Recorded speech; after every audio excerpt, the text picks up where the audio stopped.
Hey everybody, welcome back to Raven Hot Coins, and today we're going to be doing a $100 box of nickels. I got this at Chase Bank, and when I went to the ATM, could not believe my luck. I found a $20 star note. As you can see here, the serial number is 11602611, and it's got the star at the end. The really cool thing about this is that it does have the bookends, the 11 and the 11. It'd be nicer if the middle two numbers were, 00 or all sixes, but hey, beggars can't be choosers. The best thing about this, guys, is once again, face value, was paid for this note, and it has a little bit of roughness. It's got a crease here and whatnot, and I will probably just throw it into my collection to keep for a while, and who knows, maybe one day we'll put it up for sale, but anyways, right now I like keeping everything I got. So onto this box of nickels. As you can see here, it's still unopened, so we're going to give it a little cut with the knife and see what we have. Alrighty. So we're going to open it up. Looks like we got a box of circulated nickels. So guys, what I'm going to do is do what I normally do. I'm going to go through it, see if I find any enders, and if so, I will open those live on film and, do the usual thing. So thank you again for supporting Raven Hot Coins. We'll be back real soon. Okay, welcome back everybody, and I went through all the rolls and set up my little pyramids, and I didn't have any enders that were outstanding. It doesn't happen every time, but that's the fun part of this, guys, is the hunt. And when you do find some of those good enders, you get that really cool woohoo feeling. So anyways, I'm going to jump right into this and go through the first 10 rolls and do a little highlight portion when I get back, just like I always do. We'll see you soon. Stay tuned. Okay everybody, welcome back to Raven Hot Coins, and we've gone through the first 10 rolls. As you can see there, a lot of go back so far, but in this video what I wanted to do was basically demonstrate what, well, of course is in this box, but also an average of certain things that you might see. So normally I don't keep anything that is newer than 1959 unless it's a heir or unique coin and what have you, but of course the heirs. So for the purposes of this video though, I'm going to do from 1964 and older, and anything that I find that stands out. Alright, so this is the second time I've found one of these in a roll. It's a Helvetia coin. The one I have prior is from like 1964, and this one's from 2011. I found some really nice newer nickels, a 1992 D and a 1982, both in really great condition. Not something that I normally would, like I said, pick out, but when you see something that has full steps or whatnot in the back, or it just looks uncirculated, those coins are what will bring the highest value, especially when you get them graded and down the road. This is kind of a typical box so far. This is all the 1964s I've found so far. It's a really nice looking 1962. Then we have a 1957, and it has a pretty interesting look, almost woody-ish like, but in a nickel. And then finally this 1956 plain, and I'm sorry guys, on the 57 it's also plain, so both from Philadelphia. So that's it for now on that first roll of 10. We're going to get to the next 10 and be back. Stay tuned. Okay everybody, welcome back to Raven Hot Coins, and we are back for the the highlight of the next 10 rolls. And what I've decided to do is kind of put the highlights above the other existing ones, except for the 1964s, guys. I mean, you get so many in a box that honestly this is becoming 2 rows of just 64. So those ones I won't really highlight, but then we did find a really nice 1969S in awesome shape.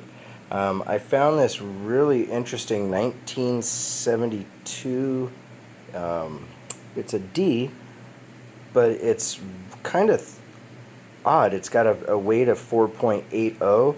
I know a lot of coins have tolerances and whatnot, but it seemed a little bit off because most of the time nickels weigh 5 grams, pretty dead on a lot of times. So I'll do a little research, you know, and up here it has no rim and the letters are really high, so you never know. Could be wear and tear, or it could just be a good coin. Found a 2009 Philadelphia, which I don't find a lot of those. I normally find the D's, which is cool. And then now we're going to highlight the older coins. We found in 1963. Got two more 1962s. 1954 D, which isn't too bad a shape. Nice little coin. And then the oldest one so far is a 1946 D. So that's what we got right now. I'm going to open the next 10 rolls and see what we get. So stay tuned. Okay, everybody, welcome back to Ravenhawk Coins, and we are on the third round of highlights for the nickel roll. I'm sorry, nickel box. We got a 1987 Canadian nickel. Kind of beat up, but you know what? I love the Canadian coins. They're one of the prettiest ones minted out there, so I tend to keep them. This is actually a 1976 D. It's in okay condition. I don't have that one, so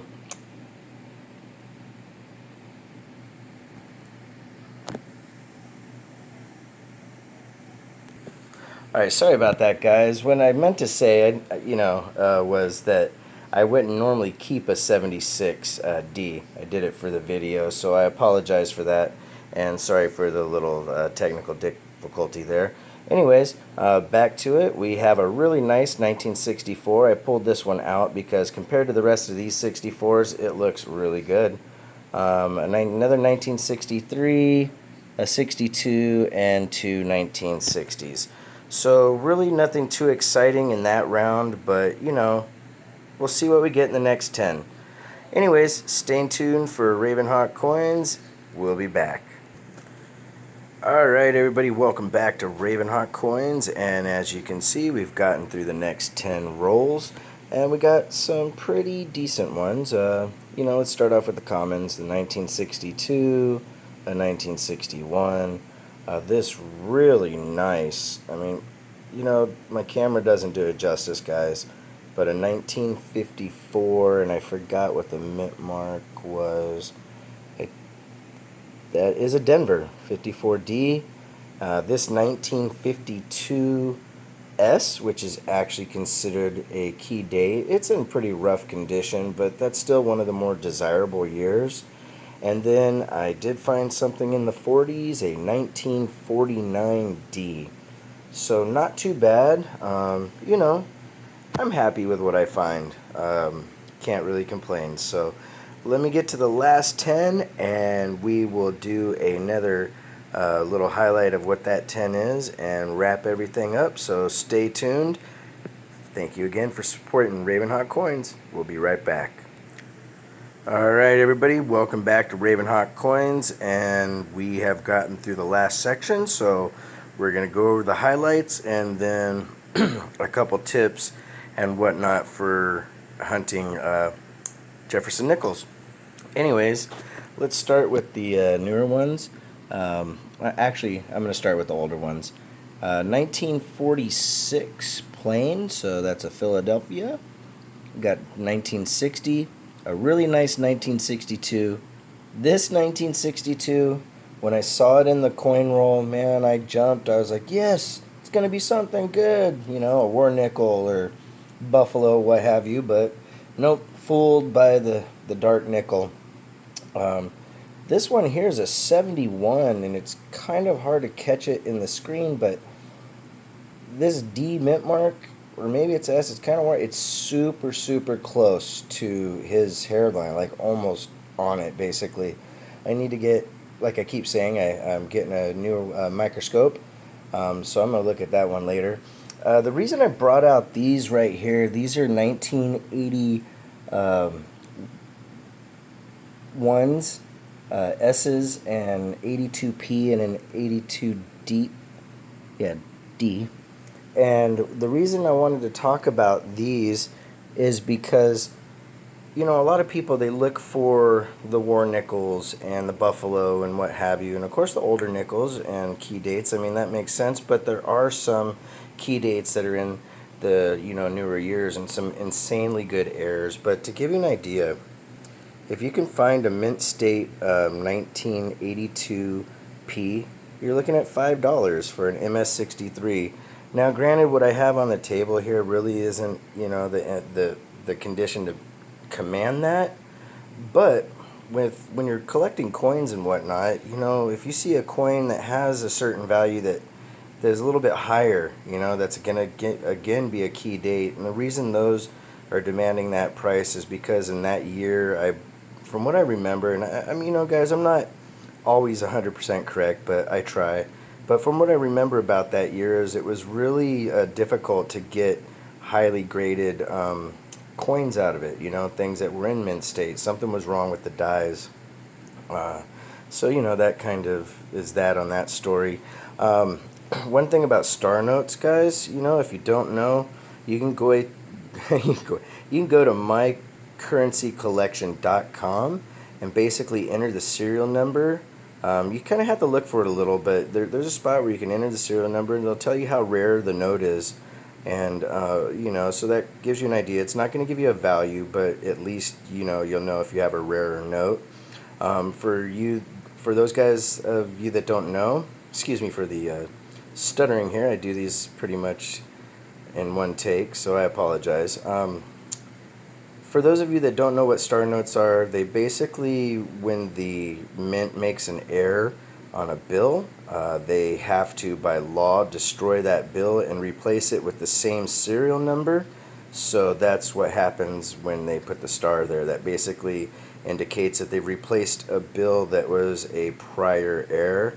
And I might have mentioned it before, but this one also has what they call bookends. There's an 11 on the end, or the beginning, and 11 on the end. And it's also, you know, 1, 2, 3, yeah, 1, 2, 3, 4. You know, 4 different numbers in the note. So it's got this little crease. So I don't think it's gonna get a huge premium, but you know, still something cool to find. Anyways, I just want to tell you guys, thank you once again for supporting the channel. If you haven't subscribed already, please do. And, you know, keep hunting, guys, because just because you don't find war nickels every time or, you know, a buffalo, there's a lot of stuff out there that has good value. And, you know, this is something that when you look at this, in all honesty, you might take a couple dollars worth of nickels out of a box of 100.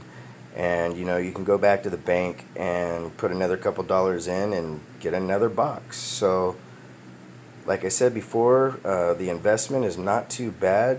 Paying face value for coins that have more value is better than some retirement plans. You know, when you look at the percentages, if you can pay, you know, 5 cents for a nickel that's worth $2, that's just staggering profit, guys. So, anyways, like I said, if you haven't hit that subscribe button already, please do. Please hit the like and please drop comments. We always want to see what is on our viewers' minds and add any new content that you might have that you want to see, and we will try to do our best to address it. Once again, thank you for supporting Raven Hawk Coins. Have a great day and take care.